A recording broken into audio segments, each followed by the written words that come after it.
my beautiful friends. My name is Kim and I hope you're having a fabulous day today. If you are interested in true crime stories like I am, I hope that you consider hitting that subscribe button. But either way, thanks for being here. Today we're going to be talking about Harmony Montgomery. I believe a lot of you guys have heard of this case, but maybe this video will be helpful because I'm adding everything together. This case is so disturbing in so many different ways. Harmony was only 5 years old when she went missing, but nobody noticed. How does that even happen? A child full of love and grace just disappears for 2 whole years and nobody even knows? I followed Harmony's story when it hit the news, and with the most recent discovery, uncovering her horrific death, I think it's time that we talk about Harmony. Harmony Renee Montgomery was born on June 14, 2014 in Haverhill, Massachusetts to her mom, Crystal Sorey, and her dad, Adam Montgomery. Crystal and Adam had a rocky relationship, to say the least, because they were both on substances and due to Adam's criminal history. In fact, when Harmony was born, Adam was in prison, but we'll get into his history a little bit more later. Harmony had problems with her right eye. They found that she was mostly blind in that eye, so she got glasses to help, pink ones at first and then purple ones later. Crystal was trying very hard to raise Harmony on her own, but even she admits without the help of family, she didn't really know what she was doing. She was very young and addicted to substances. The first month Harmony was born, there were 3 calls to DYCF, which stands for Department of Youth, Child, and Family Services, but we're gonna call them CPS. A CPS caseworker came out to see Crystal and put services in place to help this young mom. They really want you to succeed in the beginning, so that's what they were offering Crystal, is some services. But there were 2 more reports in August saying Harmony was being neglected to Crystal's addiction issues. The caseworker got Crystal into substance abuse counseling and parenting classes. But when Harmony was 6 months old, she was removed from the home and was placed into foster care for the first time. During this time, Crystal went into rehab and had supervised visits with Harmony. Crystal did get better, so Harmony went back to live with her, but was still in the custody of CPS. Crystal took Harmony to visit Adam in prison a couple times. She wanted to make sure that he was still in her life to some capacity. She was given an action plan to follow by CPS, and she had Harmony living with her until she was about 10 months old. But she couldn't follow the plan and lost her again. When Adam was released from prison, he was allowed supervised visits with Harmony, whether she lived with Crystal or in foster care. Between 2015 and 2017, he saw her a total of 5 times, and then he just completely stopped for whatever reason.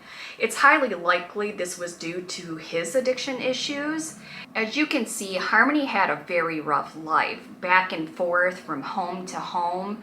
This time she stayed in foster care for 2 years until 2017, when Crystal was finally able to get her back again. Crystal and Harmony moved into a sober living house together, and this is where she had her second child, a son named Jameson. Harmony was very attached to her little brother. She wanted to give him his bottles and always check to see if he needed a diaper change. She was an amazing big sister. In July of 2018, both Harmony and Jameson were put into foster care when Crystal relapsed.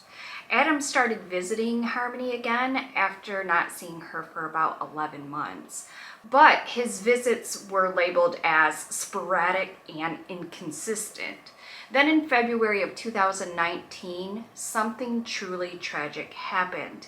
Because both Harmony and Jameson had been moving around in the system for so long, CPS was going to allow more permanent placements to proceed on both of them. There was a couple that wanted to adopt Jameson. They met Crystal. She liked them. They all got along. It was a perfect fit. Jameson was going to be placed with this family. Crystal decided that she knew that she wasn't able to take care of Jameson, so she didn't fight the adoption.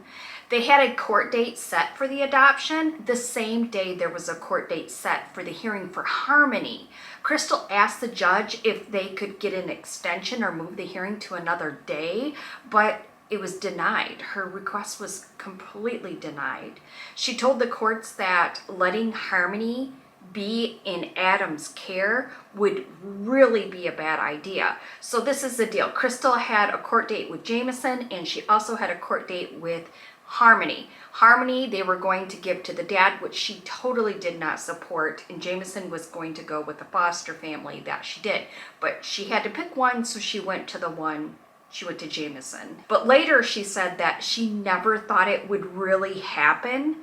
She never thought that the judge would ever allow Adam to have custody of Harmony, especially with his background, that he would never pass the test. When a child is placed in a home by CPS, they have a list of things that they need to do before they grant custody. They must do a home study, interview everybody living in the home. They have to do a criminal background check on all the adults in the home, etc. Crystal thought he wouldn't pass, but guess what? He did. While Krista was in one courtroom signing away her rights for her son Jameson, let's be clear here, when she was doing was a really good thing for him, giving him a chance at a better life. In another court, she was losing her daughter. The Massachusetts judge signed the order that allowed Adam Montgomery to have full primary physical custody of Harmony in New Hampshire. Harmony never called this man dad. She always called him Adam. He was always Adam to her, never dad. That should showcase the bond that they had. Now let's talk about Adam. We found out that Adam Montgomery had a very hard beginning in life, and he made bad choices at every turn he could. His dad, Michael, was 16 and his mom was 15 when he was born. She later said she believed Adam was supposed to be put up for adoption. She had made it clear that she didn't want anything to do with him. To anybody that asked, it was no secret. She did not want to be a parent, and especially not to Adam at that point in time. She was 15 years old. What happened though is that he went to go live with his dad, and his dad's parents helped out. And I believe this is this cycle of when Adam got a resentment for women. When Adam was 5, his dad robbed a McDonald's wearing a mask and using a toy gun. He later said he did it because of a drive to feed his addiction. He took a plea deal for 6 to 9 years in prison, so Adam and his younger brother were sent to be with the grandparents. Around 2 years later, his grandpa died, so it ended up just being grandma. She bought a house in Bedford, New Hampshire for herself and the 2 boys. Adam started getting into trouble at a very young age. He was making substances already, breaking into cars and stealing anything he could get his hands on. He was arrested for bringing a weapon on school grounds. The case was dismissed. Around this time, police were also being called by the neighbors because of the family fighting outside. Clearly, he was already stealing everything he could get his hands on. Many reports of assaults on Helen, the grandma, by the males living in the house. But when the police got there, Helen would say nothing happened. She wouldn't cooperate. Adam was pushing around his grandma. What the hell. In July of 2007, only a year later, he was charged with burglary, simple assault, and curfew violation for being on the grounds of another school. These charges came after he followed a teenage girl into her home in Manchester. He accused her of stealing his cell phone. She didn't. Then he asked another girl that came with him to punch the first girl in the face, and the girl did it. He entered a plea of no contest to the burglary, and it was dismissed in 2008. Then just 6 months later, in September, he was charged with criminal trespassing for pulling a knife on his girlfriend. See the circle here? All women. He seems to be very violent towards his grandma, his girlfriend, a girl he thought stole his cell phone. We're seeing a pattern here. Because of his bail being revoked, the next month he pled guilty and got 1 year in prison, with a portion of that suspended with probation. 1 month later, in May of 2008, he is meeting with a guy to buy some drugs. Adam thinks that the drugs aren't real, so he pulls a knife, stabs the guy in a leg, and tosses him out of a moving vehicle. He was charged with first-degree assault and reckless conduct. He was sentenced to 383 days. Yes, he stabbed a man and threw him out of a car, and he got just a little bit over a year. I don't get it, but let's move on. This man, really, he got away with a lot, you will hear. 5 years later, Adam meets with a male to get some drugs. But if you haven't noticed yet, Adam is paranoid and a suspicious guy. So he thinks he's going to get ripped off. He always thinks somebody's out to get him. That partially could be because of the drugs, but I believe it is also a personality. Like, he's over the top suspicious of everything and everyone. Adam brings out his firearm and shoots the man in the head, takes the drugs, and leaves. So he thinks the drugs are fake, so he's going to shoot him. So he shoots him and then takes the drugs and leaves. Now the bullet entered under this man's chin and exited out the back of his head. But he survived. He was able to get help, and I've heard he's okay now. So you think that's it for Adam, right? He attempted murder, should definitely put him away for a while. Oh, you'd be wrong. Nope. He was charged with armed robbery, armed assault to murder, and a few other charges. He pled guilty and got 18 months in prison. Ow!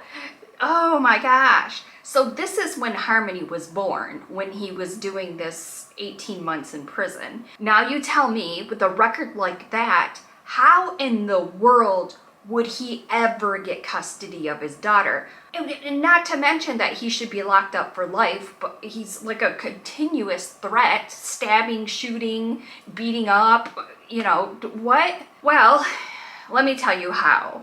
At the time, Adam was living in Manchester, New Hampshire, while Harmony was in foster care in Massachusetts. CPS from Massachusetts requested CPS in New Hampshire to do a home study on Adam. So the two states are communicating. And if you've ever seen any of my episodes talking about multi-states and CPS, it never works out. It always is a bad deal. We really need to push for a universal system where they're all linked, but it's just not how it is, and so many kids slip through the cracks, but I'll move on. So Massachusetts is contacting New Hampshire to do a home study on Adam. One of those requirements I mentioned earlier, when New Hampshire received the request, it lacked the information needed for them to complete it. So Massachusetts sent it over to New Hampshire. New Hampshire's like, I need more information. They send it back. So the next day, they contacted them by email and requested the rest of the information, the missing information. But Massachusetts CPS never responded to the email.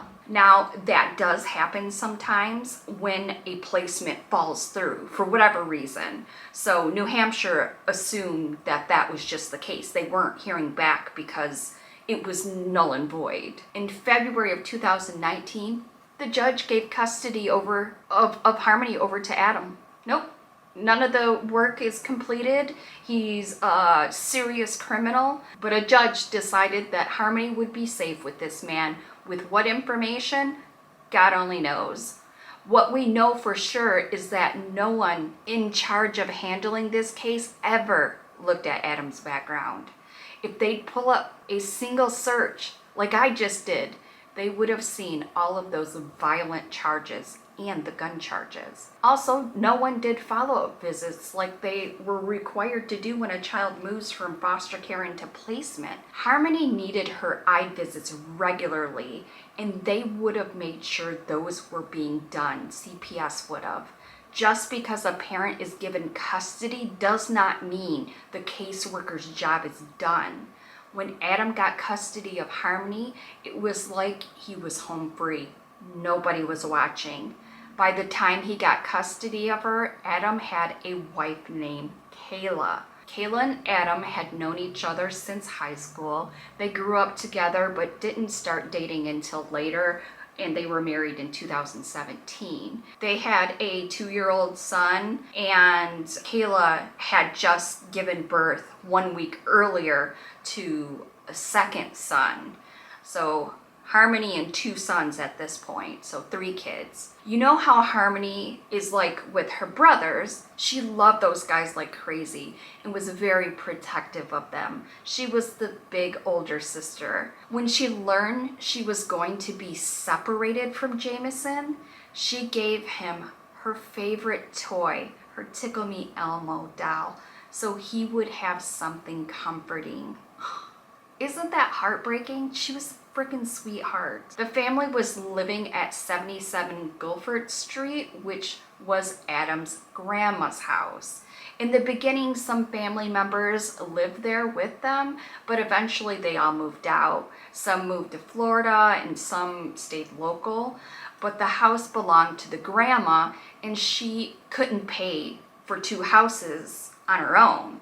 Adam and Kayla were supposed to be paying rent, and when he got custody of Harmony, he did have a job for a while, and Kayla worked at Dunkin' Donuts, so they had some income, but eventually only Kayla worked at Dunkin' Donuts, and he didn't have a job.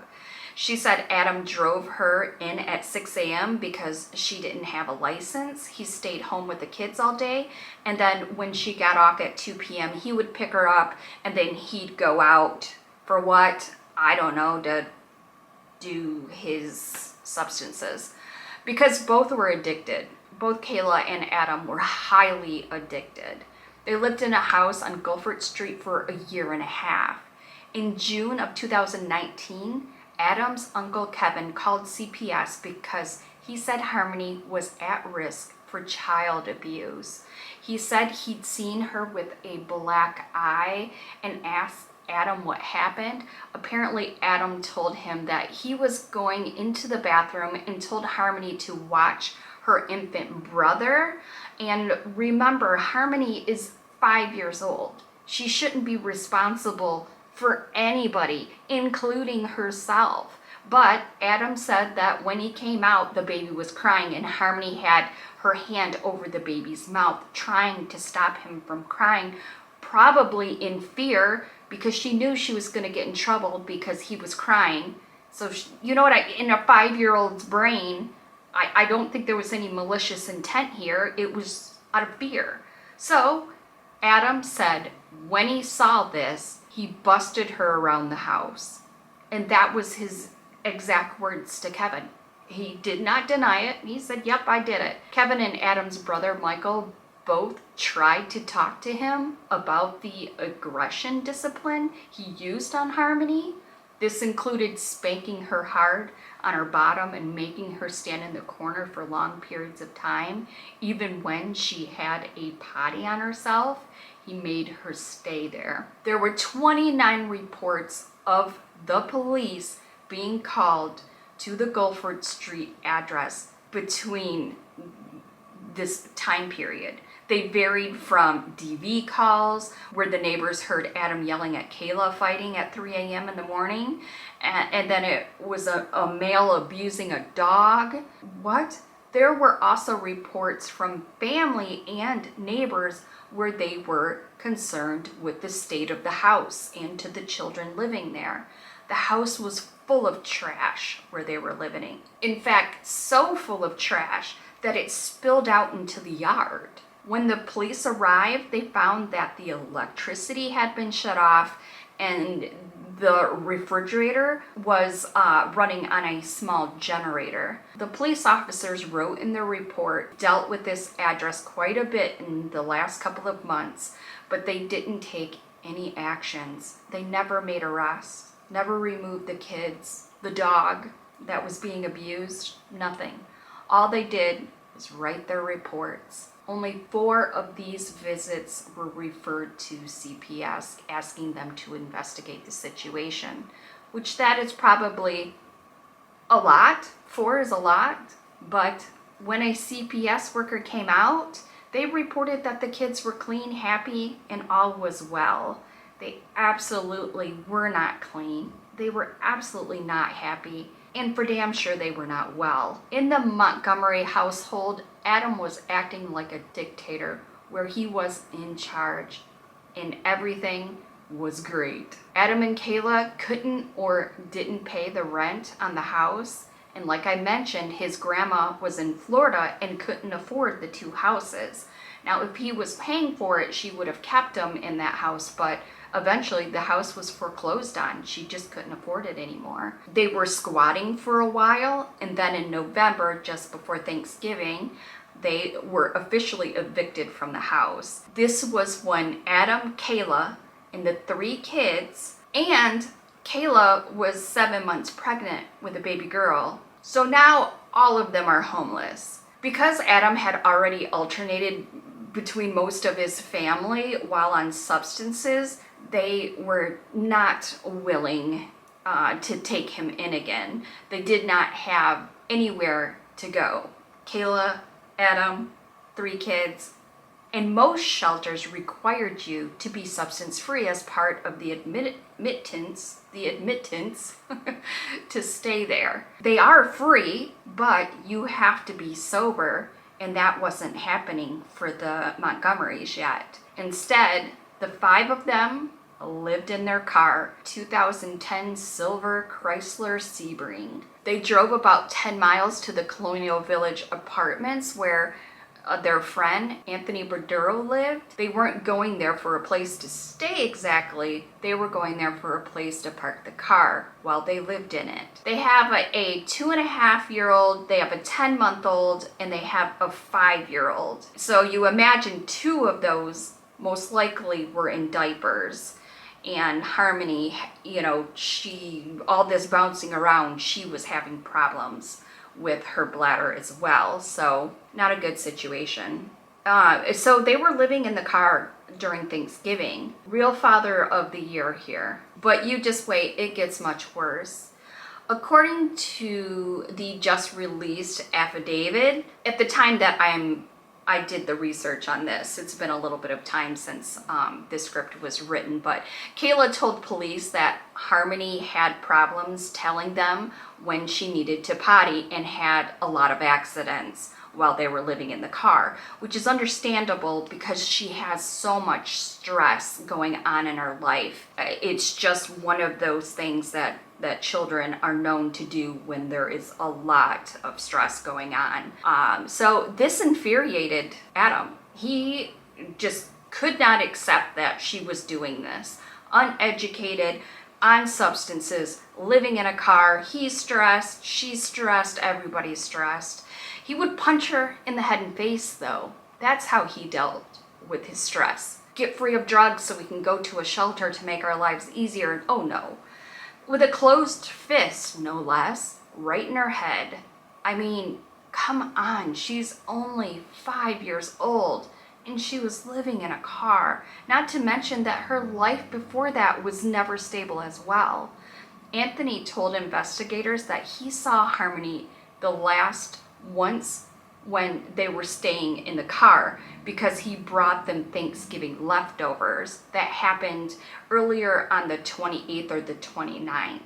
He did say other times he would wave to her as he passed in their car. In the grand jury testimony, he said he sold them some substances both prior to them being homeless and even when they were. Anthony's girlfriend testified that she was aware Anthony gave them the leftovers and waved to the kids, but she just saw kids bouncing in the seats. She wasn't sure which ones. She couldn't say for sure if it was Harmony or not. On the morning of December 7th, while they were driving to Burger King on Route 3 in Manchester, Harmony had an accident in her pants. This enraged Adam, who was driving, with Kayla in the passenger seat and Harmony in the back seat behind her. Adam was so angry that while he was driving, he turned around in his seat and he just completely started beating her. Kayla said he punched her over and over again in the face and head 3 separate times. So he punched her a lot, stopped, punched her a lot, etc. This was all over a few minutes' time. Kayla then said that after the final blow to her head, Adam said the words to the effect of that he felt something or heard something when he hit Harmony, and quote, "I think I really hurt her this time. I think I did something," unquote. Harmony began making a moaning type noise, which went on for roughly 5 minutes and then stopped. Now you would think that even if Adam did nothing to help her, and even if Kayla didn't speak up to the police, she would have at least checked on her. She had to be broken and bruised, maybe cut up as well, but no one did anything.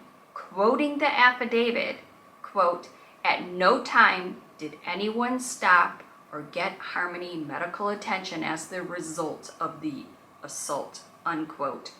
Disgusting. Kayla said it happened on the way to a Burger King. After Burger King, they returned to the Colonial Village apartment where they were there for 20 minutes before they left again.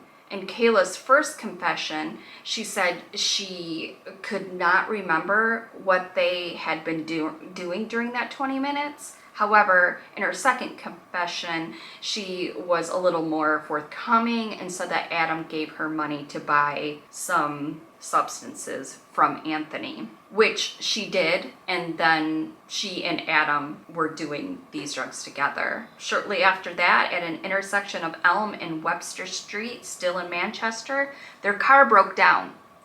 Karma! But anyways, their car broke down. This is when they discovered that Harmony was deceased. Ah, crap, the car broke down and oh shoot, Harmony's not alive. This is how I see these people, and honestly, I don't know, but they're just terrible people all around.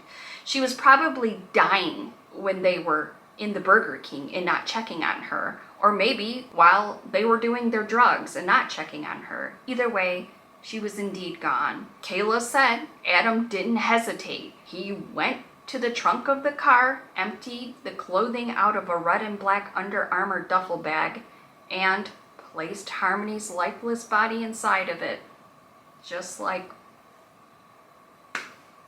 nothing happened. He then carried the duffel bag with him as they walked back to the apartments. After they got there, Anthony drove them back to their car to get the belongings before the car was towed. He also agreed to allow them to stay in their dark blue 2006 Audi A4, parked in the parking lot for a few days while they tried to find somewhere to stay.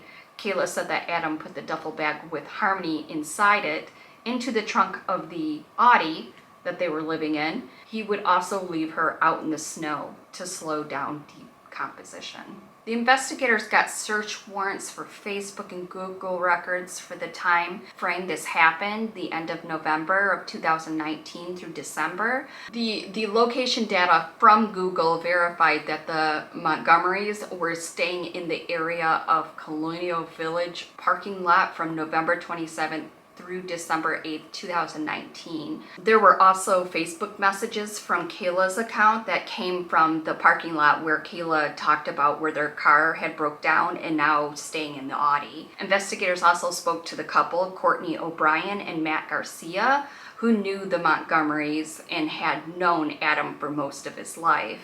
The wife said the whole family, including Harmony, came to visit them on Thanksgiving. They knew that they were living out of the Sebring at that time, but when she talked to him later, sometime towards the end of December or beginning of January, Adam told her that Harmony went to go live with her mom, that she's back with her mom. And he said it happened really, really fast, referencing her mom got her quickly, so he couldn't tell Courtney about it because Harmony wouldn't stop peeing on herself, and so it was better for her just to go be with her mom. The husband spoke to Adam after December 31st when the news broke that Harmony was not with mom and that she was missing. He said Adam told him he'd already talked to the police that morning. Adam also said he didn't know why the police were bothering him and that he gave Harmony back to her mom. He said, quote, "She wouldn't stop pissing and shitting everywhere. She was driving me nuts. We were living in the car, so I let her mom come and get her." Harmony is deceased at this point because he killed her, okay? Allegedly. And so he's saying, all this means stuff. Why are the police bothering me? Your child is missing. He has zero cares in the world. Don't care at all. Nope. I want to use a bigger word, but I'm not going to anyways. Again, telling the friend, accidents everywhere, all the time, every 5 minutes. We were living in the car. I couldn't take it. I had to give her to her ma. The information was good because it corroborated everything Kayla was telling them. Kayla was saying she was gone, and Adam was saying she went to go live with her mom, that Harmony went to go live with her mom. So the information was lining up. The police were able to recover the Sebring. They did not need a search warrant because the gentleman who owned it agreed that they could go ahead and search it after it was towed that day by Auto City Collision Repair Center. It was sold to Hubert's used auto sales. They found a small pink Trolls toothbrush that they believed was Harmony's. They found the DNA from it and got a sample from the Chrysler, and they tested it, and the two matched the toothbrush as Harmony's. And there was no other DNA retrieved from the Sebring that they put into the CPA, but remember, they don't have to list all of their evidence either, only enough for the arrest and the detainment. So I'm interested to see if more comes out. Then Kayla explained how Harmony's body was moved to various locations over the next few months. Kayla said that they only stayed in the Audi for a couple of days because the battery died and it was cold outside. She finally convinced her mother to let her stay for a little bit in her apartment. When they stayed with her, the ma and the boyfriend, they put Harmony's body, transferred her from the duffel bag, it's probably seeping and it's messy, so they moved her into a red cooler with a white handle lid. Those kind of coolers that you take out to the lake or the beach with sandwiches and drinks? And he set it out in the common hallway of her apartment building because it was really cold out there. I just can't. In the hallway? What if a nosy somebody opened the cooler? I would hate to think how he managed to get her into something so small as well. But as always in the case of Adam, he only gets worse. Although they had a search warrant, Christina gladly gave up the cooler. They sent it to the state lab for testing. Unfortunately, there were no fingerprints or biologicals. Kayla said that on approximately December 30th, 2019, they had moved into a FIT program, Families in Transition Shelter Home, on Lake Ave in Manchester. She said Adam put a trash bag around the Under Armour bag because it was leaking and smelled bad. Then he put her in the vent of the ceiling of the bedroom. Shortly after, the bag started smelling again. When the police visited the FIT shelter to check the vent, officers cut out 2 pieces of the ceiling above the bed. While up in the ceiling, they clearly saw a stain you couldn't see from below. So it was, stained above, not below, and it didn't seep through. The police sent 2 large portions of the ceiling, including the vent cover, to the lab for testing. On the vent itself, they found Adam's fingerprints on both sides. One section had DNA that was too degraded, but the section of the sheetrock that was attached to the ceiling vent had a darker, stronger section. This one was conclusive with Harmony's DNA. Hallelujah. I'm grateful that they were able to get that piece of DNA, or at least they may have more that we don't know about, but we definitely know that they do have that, and that corroborates what Kayla is saying. Kayla said after the shelter, they moved into an apartment on Union Street. To move Harmony, they first placed the Under Armour in the plastic bin storage container and set that on a stroller that they pushed to the new place. After it was there, it was in the closet for a while, but Adam took the Under Armour bag out and it was leaking, so they put another trash bag around it. No, it doesn't say if they were throwing away the used trash bags. My question too, I don't know. After adding the trash bag, he put it in the refrigerator, not the freezer, but the refrigerator. Kayla said at some point Adam switched Harmony's body into a new bag. He took the Under Armour bag with her body into the bathroom. She said he was in the bathroom between 4 and 6 hours with the shower running.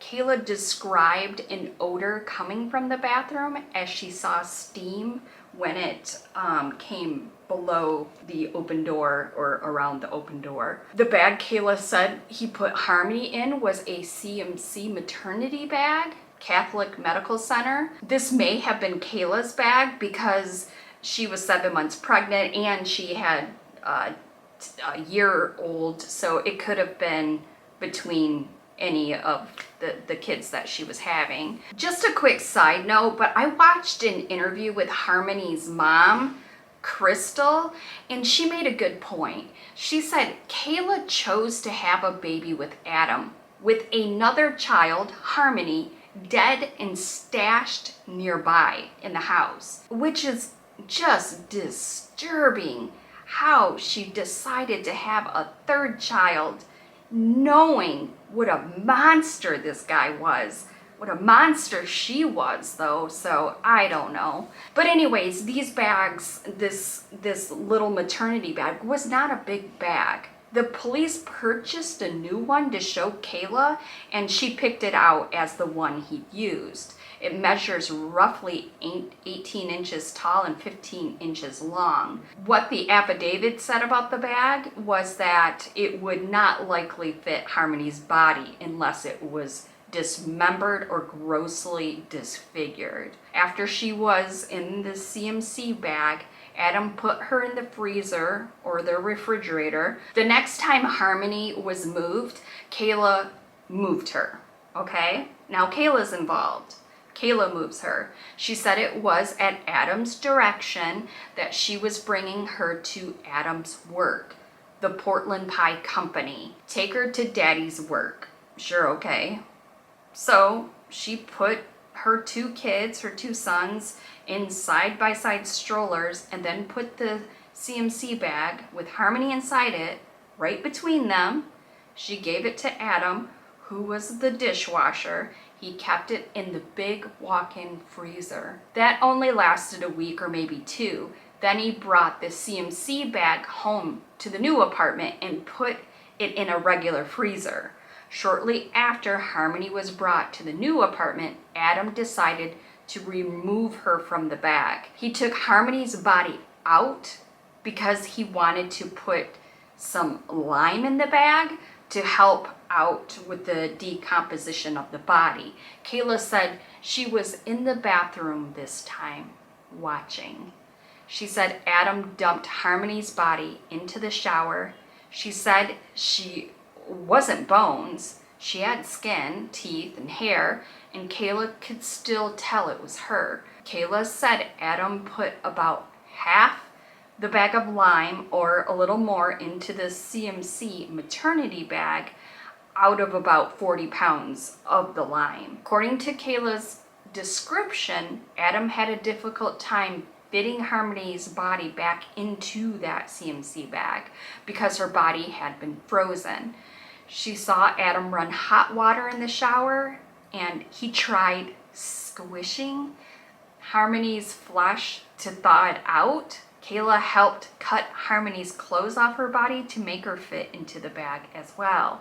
Kayla described Adam eventually pushing and pushing on Harmony's body, and then she heard a bang. She was not able to say what the bang was. Adam also banged the CMC maternity bag on the floor while zipping it up. Like it was just a regular old zipping up too many clothes in a suitcase. They just did not care. Kayla also said she helped him get the bag zipped up tight. After the CMC bag finally zipped up, it went into the apartment freezer and Adam cleaned up the bathroom with ammonia. While it had been years, they were able to get a maintenance request put in by the Montgomerys, or at least for their unit while they lived there. They only signed their lease on 2/20/20, just at the beginning of the pandemic. He lost his job at the restaurant starting on 2/22. So 2 days after living in this place, he lost his job. The maintenance request was 5 days later on the 27th, and it requested them to snake the tub and fix the lever in the bathroom. Interesting. That was the only request they put in for that apartment. Disturbing. Then he checked them into a hotel room. He rented a U-Haul and left with the CMC maternity bag, and Kayla had no idea where he went. As it turns out, though, Kayla did remember the Montgomery family went with Adam's friend, Travis Beach, and his girlfriend, Brittany. Travis said he'd known Adam for a while and didn't think it was odd he'd need help renting a U-Haul. Travis and Brittany were staying at the Comfort Inn and Suites. They also verified the Montgomerys were staying at the Econo Lodge. Brittany was the one who paid the $30 for the box truck, which was proven through hotel and other receipts. And so Kayla rode from the rental place with Travis back to the Econo Lodge. Brittany and Travis did think it was strange that the couple was staying in the hotel when they lived in the city, but Adam told them that they were hiding from CPS. He alluded to, quote, family issues. Adam never mentioned why they needed the rental truck for, and the pair didn't seem very nosy, I guess. They just didn't ask. However, Brittany did notice a CMC maternity bag. The boys were in the stroller and the bag was between them. Moving her that way again? Ew, God, these people. Kayla said Adam purposely did not tell her where he was going that night because of the predicaments just like this one, meaning Kayla decided to cooperate with police. That Adam was so paranoid that he wouldn't want Kayla to know that information. So Adam left Kayla at either midnight or 1 a.m. and returned between 5 and 6 a.m. She said he looked exhausted and said nothing, and all he said was, quote, "It's done." She did apologize for telling the lie before, because initially Kayla said that, you know, she didn't know anything and innocent, whatever, but now she made a deal, basically. So that's probably the only reason why she doesn't have a conscience, I don't think. But anyways, so she apologizes for telling the lie before. Apparently Adam told Kayla that as long as she kept quiet, keep repeating the same story, she would be fine, whether Kayla's times are right or not. They were 133 miles put on that truck, that U-Haul truck. It was rented at 5:49 p.m. and was returned the following day at 1:47 p.m. The outstanding things are the 2 refrigerators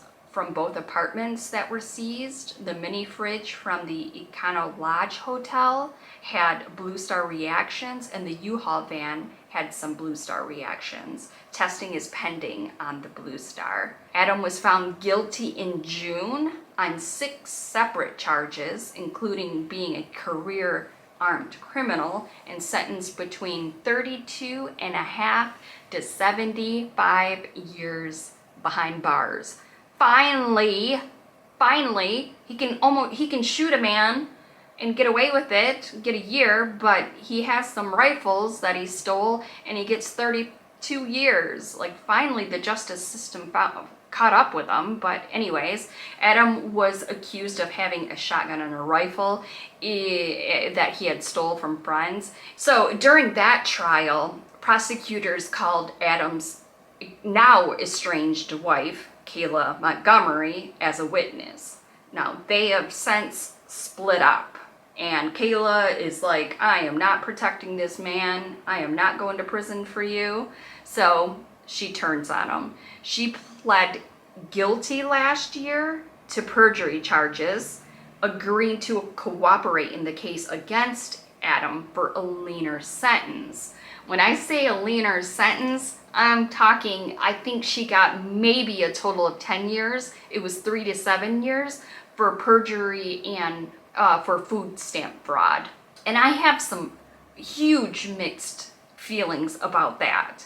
On one hand, I am glad that she's taking Adam down, because he really, really does need to go down for this. But she helped. She covered it up. I mean, I don't know. I don't know. I have mixed feelings. I believe that she definitely has Harmony's blood on her hands. She is and was compliant in all this. She was an accomplice in all of this, and was for years, while she lied and covered things up. I don't know. Okay, so here's the scoop. Kayla and Adam break up. In Adam's last trial, their divorce is proceeding, but they're not divorced yet. But when they were free, they separated, and had been for a year before he was arrested. And he was dating a girl named Kelsey Small. Kelsey stated that she knew Adam had 4 children, but never did he ever mention that his daughter was missing, or that his daughter was Harmony, because Harmony's picture at this point is plastered everywhere. Like, everybody's talking about poor Harmony, and he's doing interviews and boo-hoo-hoo.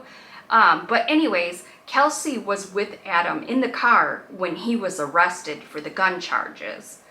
Well, Kelsey was living in a sober living home.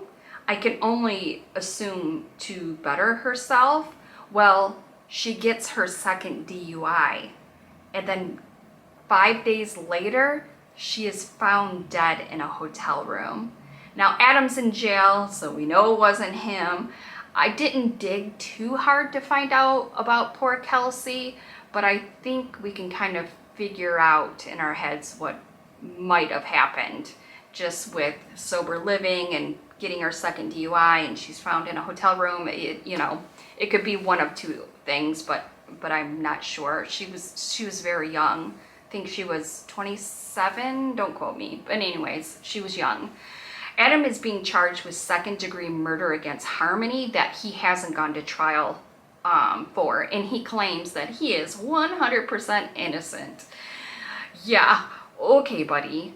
The police have done several searches for Harmony with no luck. Adam is hanging on to his innocence, so of course he isn't saying where he took her, in my opinion. Everyone seems to believe that Kayla doesn't know.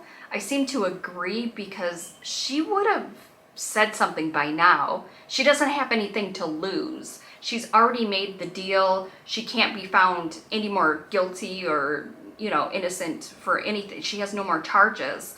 So, and they can't charge her again. I believe anything she tells them, she's getting immunity after the 3 to 7 years for perjury. So she doesn't have anything to lose by just saying where she is. So I kind of think that she doesn't know, and especially since Adam was so paranoid that it fits his personality to not tell her, to just hold on to that little nugget of information. They may have been struggling in their relationship at that time, so his suspicions were heightened. I'm not sure how the man ever was able to slip through the cracks of the system, to get off on the charges with a slap on the wrist and just manage with very little consequences for his actions. It's not a surprise he is banking on the fact that he may get off on the upcoming charges right now. He has in the past. Luckily, this case has national coverage, so it is not likely that he would be so lucky this time, but I believe the trial is going to start November of 2020, but I'm going to keep my eye out. Harmony was believed to have been dead for 2 years before she was discovered to be missing. I just don't know how that happened. I'd love to hear your guys' thoughts on this case. It is strange and bizarre and horrible and surprising. I don't know. Anyways, thanks so much to my channel members and my Patreons who continue to support me. If you would like early access to videos or decide the cases I cover next, you can do so by clicking the join button. Well, if you have made it to the end, you are a rock star, and I love you to death. There are more true crime cases in my Crimey Cases playlist for you to check out. Stay safe, my loves, and remember, if you see something, say something. Bye.